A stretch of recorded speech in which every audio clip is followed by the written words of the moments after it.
Yeah, obviously a better bounce back for Northwestern. I thought that the first half of that game defensively was exceptional. I thought we played very, very well. I thought we addressed Northwestern's physicality.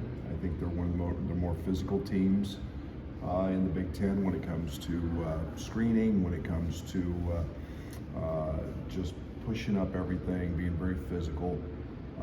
And I thought we did a really nice job of matching the point of attack. The ball screen with Leach, especially in the first half. Whereas on Martinelli, the physicality I think was important. Bam did a nice job on Barnheiser. But a little slow start offensively, and then we got cooking. Stops led to transition. Great ball movement. We creased the defense, found the paint. And then a game that we made really good rim decisions, and so that was nice to see. Next up is Nebraska, a team that this year has been elite on the defensive side. I think they were as high as 4 maybe in the Ken Palm.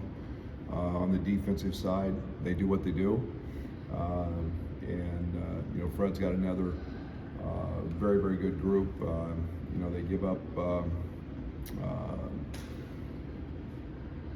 They force you into some things offensively that they're very comfortable with in terms of guarding. They take away post-ups.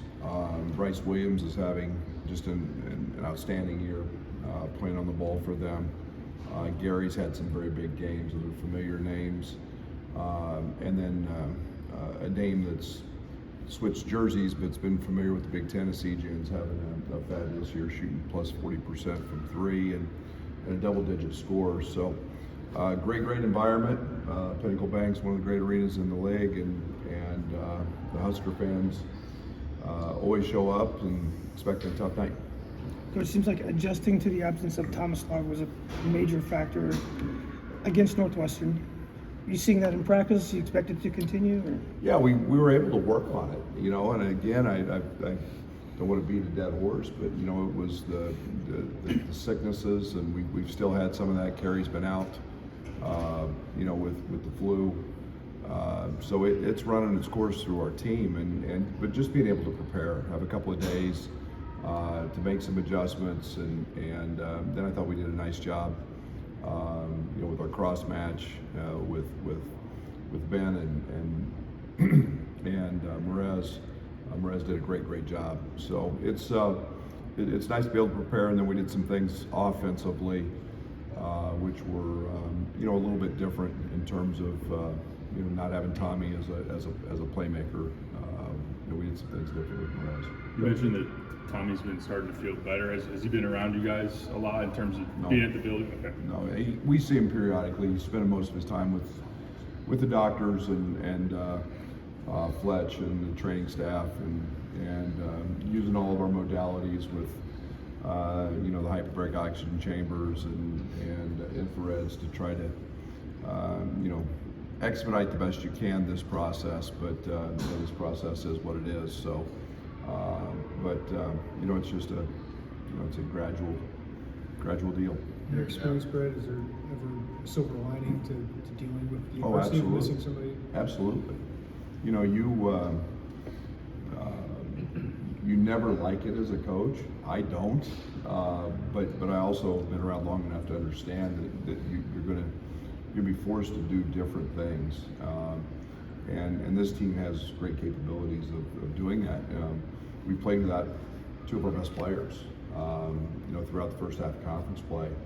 So we've had 5-6 games now, you know, where we haven't had our whole group. So.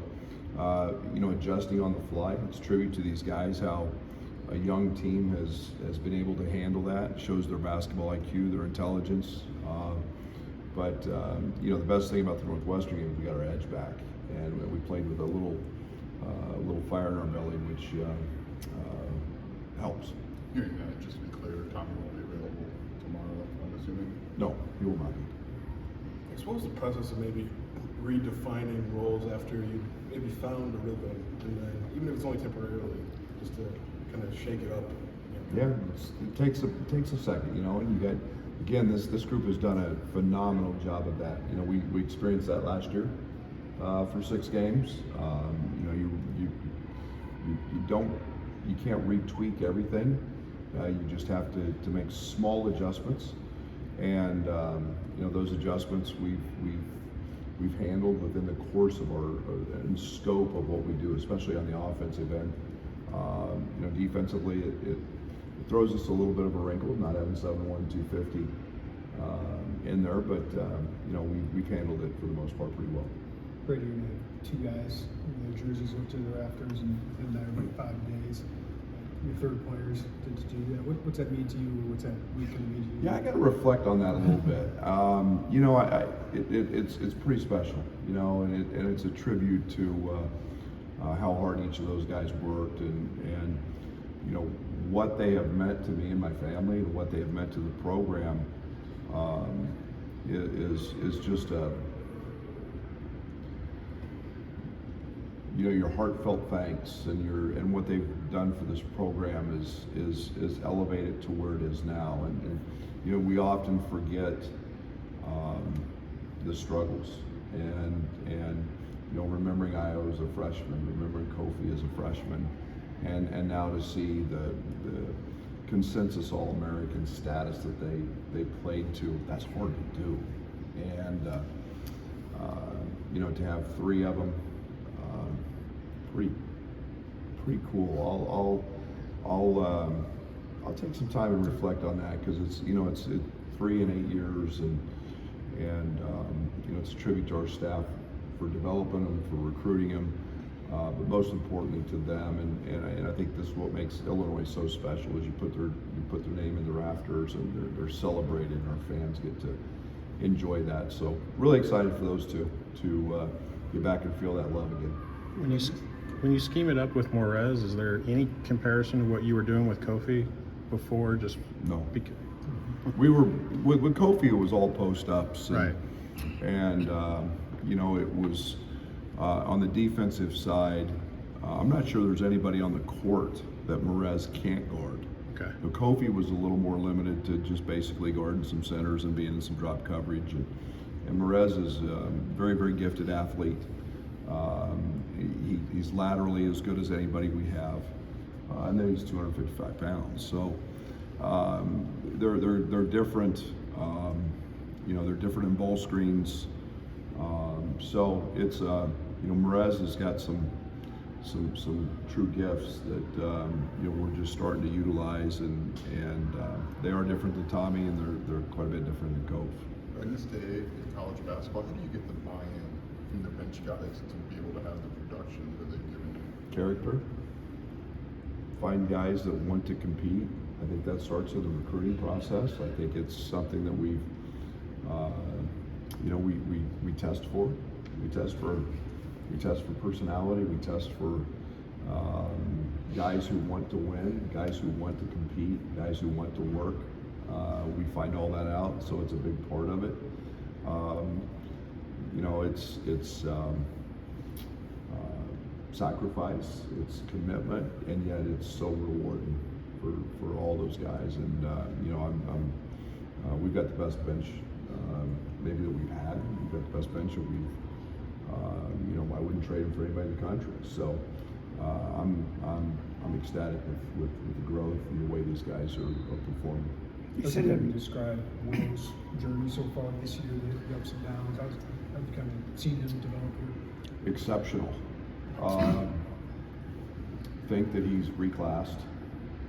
Think that he's had some big games, and he had them early, and so that readjusts where you go in the scouting report in terms of, but just his growth. And it was neat because his high school and their coach were in here the other night, and just to hear them talk and to see his growth, especially on the defensive side, to see him add 20 plus pounds, to go through all of that, and for a young guy to he's never wavered. He's extremely competitive.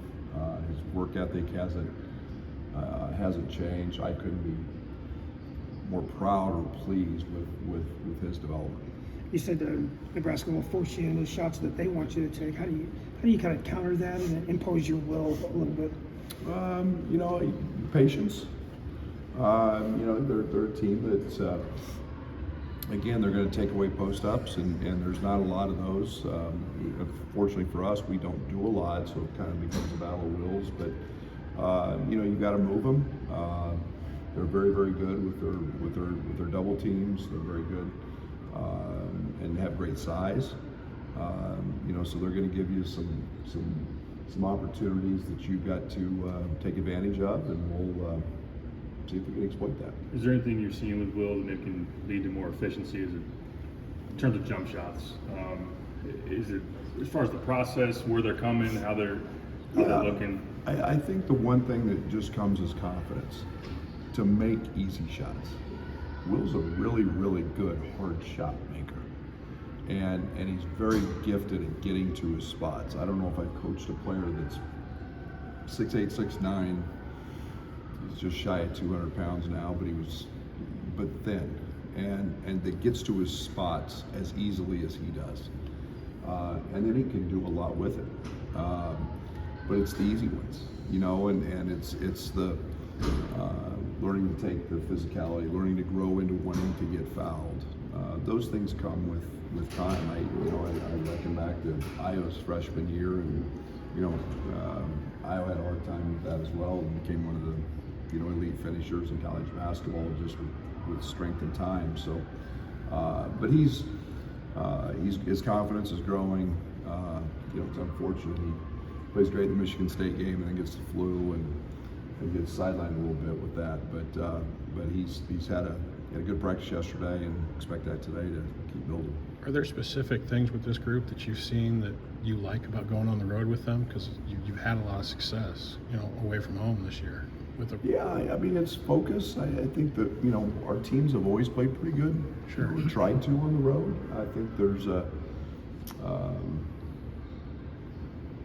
you know, maybe it's like, you know, we like people booing at us and screaming at us and cussing at us, and but it's, you know, every game's different, and every focus and every matchup, and court's 94 feet, the rim's 10 feet, and you know, that sounds very cliche, but we're just going to go out and play the best against that opponent, no matter where it's at.